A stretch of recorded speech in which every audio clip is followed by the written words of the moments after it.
கர்நாடக தமிழ் பத்திரிகையாளர்கள் சங்கத்தின் சார்பில் 4வது வருடமாக புத்தக திருவிழாவை, அதிலும் தமிழ் புத்தக திருவிழா என்ற தலைப்பிட்டு 4வது வருடமாக இந்த பெரும் முயற்சியை முன்னெடுத்திருக்கிறார்கள். அதுல குறிப்பாக கர்நாடக தமிழ் பத்திரிகையாளர் சங்கத்தினுடைய தலைவர் சகோதரர் முத்துமணி நன்னன் அவர்கள் இதை எப்படியாவது நம்ம தொடர்ந்து செய்யணும்ன்ற ஒரு முயற்சியில சிறப்பாக செஞ்சிருக்காங்க. அதில் இந்த வருடம் நான் பேசுவதற்கான ஒரு வாய்ப்பு, ரொம்ப சரியான திட்டமிடலோடு எந்தெந்த அரங்குகள், எப்படிப்பட்ட புத்தகங்கள், அடுத்த தலைமுறைக்கு எந்த தலைவர்களை நம்ம அறிமுகப்படுத்தணுன்ற நோக்கத்தோடு மிக சிறப்பாக ஏற்பாடுகள் செய்யப்பட்டிருக்கு. புத்தகங்கள் மட்டும் இல்லாமல் ஒரு நாள் முழுவதும் அந்த அரங்கம் நிறைந்திருக்கணும், அதுவும் அறிவால் நிறைந்திருக்கணும். அதற்கேற்ற வகையில நிகழ்ச்சிகளை திட்டமிட்டிருக்காங்க. சிந்தனை அரங்கமாக இருக்கட்டும், நூலரங்கமாக இருக்கட்டும், அல்ல ஒரு நூல் வெளியீடாக இருக்கட்டும், நாடகம், கலை நிகழ்ச்சிகள், அதிலும் குறிப்பாக கர்நாடகத்தில் வாழக்கூடிய தமிழ் பிள்ளைகளே அந்த நிகழ்ச்சிகளை நடத்தக்கூடிய வகையில சிறப்பான ஒரு திட்டமிடலோடு இந்த நிகழ்ச்சி நடந்துகிட்டு இருக்கு. இவங்களுடைய நோக்கம் அப்படின்றது ஒரு உயர்ந்த சிந்தனையோடு இருக்கக்கூடிய நோக்கமாக இருக்கு. அடுத்த தலைமுறை குழந்தைகளிடத்தில் தமிழை கொண்டு போய் சேர்ப்பது, தமிழர்களுடைய பண்பாட்டை கொண்டு போய் சேர்ப்பது அப்படின்ற நோக்கத்தோடு இதை நடத்திக்கிட்டு இருக்காங்க. இது எந்த அளவுக்கு வெற்றி அடைஞ்சிருக்கு அப்படின்னு பார்த்தோம்னா, இளைஞர்கள் நிறைய பேர் இந்த நிகழ்ச்சிக்கு வராங்க. புத்தகத்தை படிப்பது மட்டுமல்லாமல் அந்த உரைகளை கேட்கிறாங்க.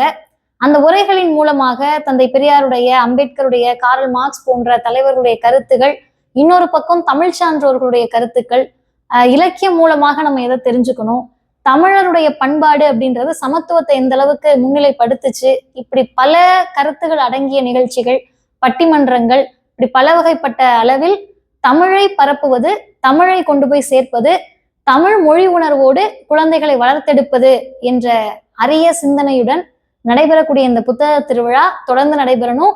இது வெற்றிகரமாக செயல்பட வேண்டும். அந்த பத்திரிகையாளர் சங்கத்திற்காக கிடையாது, அடுத்த தலைமுறையினுடைய தமிழ் பிள்ளைகளுக்காக இந்த தமிழ் புத்தக திருவிழா வெற்றியடைய வேண்டும். ஒரு சின்ன இளைய தலைமுறையினருக்கு, வருங்கால தலைமுறையினருக்கு பெரியார் ஏன் தேவைப்படுகிறார்? வருங்கால தலைமுறைக்கு மட்டுமல்ல, உலகத்தில் இருக்கக்கூடிய ஆக கடைசி மனிதர் வாழ்கின்ற வரை தந்தை பெரியாருடைய கருத்துக்கள் தேவைப்படும். அடுத்த தலைமுறைக்கு ஏன் அதிகம் தேவைப்படுதுன்னு வேணா நம்ம கேட்கலாம். ஏன் அதிகம் தேவைப்படுதுன்னா, பெரியார் மட்டும்தான் உண்மையான தமிழர்களுக்கான எதிரி யாருன்னு அடையாளப்படுத்தினாரு. என்னுடைய நண்பன் யாருன்னு யாருனாலும் சொல்லிடலாம், ஆனா யார் எதிரின்றதை அடையாளப்படுத்தினாதான் பிள்ளைங்க ஜாக்கிரதையா இருக்க முடியும், உஷாரா இருக்க முடியும்.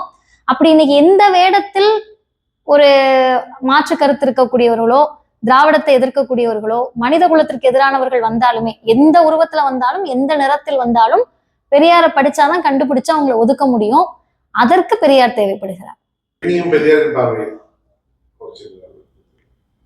பெரியாருடைய பார்வையில் பெண்ணியம் அப்படின்னு சொன்னா, உலக அளவில் பெண்ணிய சிந்தனையாளர்கள் நிறைய பேர் இருந்திருக்காங்க, கருத்தாளர்கள் இருந்திருக்காங்க. ஆனா பெண்ணியலாளராகவே வாழ்ந்தவர் தந்தை பெரியார். சொல்லுக்கும் செயலுக்கும் இடைவெளி இல்லாம ஐயா இருந்தாரு. ஒரு இடத்துல ஐயா சொல்றாரு, எல்லா பெண்ணுரிமையும் பேசிட்டு பொது வாழ்க்கைக்கு வந்த பிறகு உங்க வீட்டுல இருக்க பெண்களை வீட்டுக்குள்ள வச்சுக்கிட்டு வெளியே வந்து நீங்க பொது வாழ்க்கை பத்தி பேசாம வீட்டுல இருக்க பெண்களை கூட்டிட்டு வாங்கன்றாரு.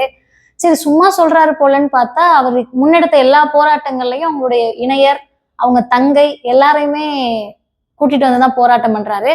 வைக்கம் போராட்டமாக இருக்கட்டும், இந்திய எதிர்ப்பு போராட்டமாக இருக்கட்டும், சட்ட எரிப்பாக இருக்கட்டும், இப்படி எல்லா போராட்டங்களிலும் பெண்களை முன்னிறுத்தினார் தந்தை பெரியார். அதே போல பெரியாருக்கு பிறகு திராவிடர் கழகத்தினுடைய தலைவராக வந்தவரும் அன்னை மணியம்மையார். உலக அளவில் ஒரு நாத்திக அமைப்பினுடைய முதல் பெண் தலைவர் அன்னை மணியம்மையார் தான். பெரியார் பேசிய பெண்ணியம் அப்படின்றது பெண் குழந்தை பிறந்ததுல இருந்து சாகிற வரைக்கும் என்னென்ன உரிமை இருக்கோ அது எல்லாவற்றையும் பற்றி பெண்களுக்காக பேசியவர் தந்தை பெரியார் தான். உங்களுக்கு பெரியாரை எப்படி நாட்டம் ஏற்பட்டது?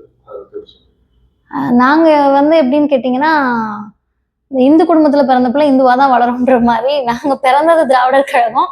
அதனால நாத்திக குடும்பம். அப்பா அவருடைய 15 வயசுல இருந்து பெரியாரிஸ்ட்.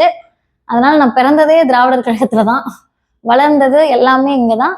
அது மட்டும் இல்லாம அப்பானாலேயே வந்துருச்சான்னு கேட்டா, பெரியார் அப்படின்ற தலைவர்னாலதான் அதிகமா வந்துச்சு. சொல் புத்தியை விட சுய புத்தி அதிகமா இருக்கணும்ன்ற இயக்கம். அதனால சுயமாக யோசிக்கிறப்போ குறிப்பிட்ட வயதுக்கு பிறகும் கூட அப்பா சொல்றாரு, அம்மா சொல்றாருன்றதெல்லாம் கடந்து நமக்கு இதுதான் தேவை அப்படின்றது வாசிப்பு தான் கொடுத்துச்சு.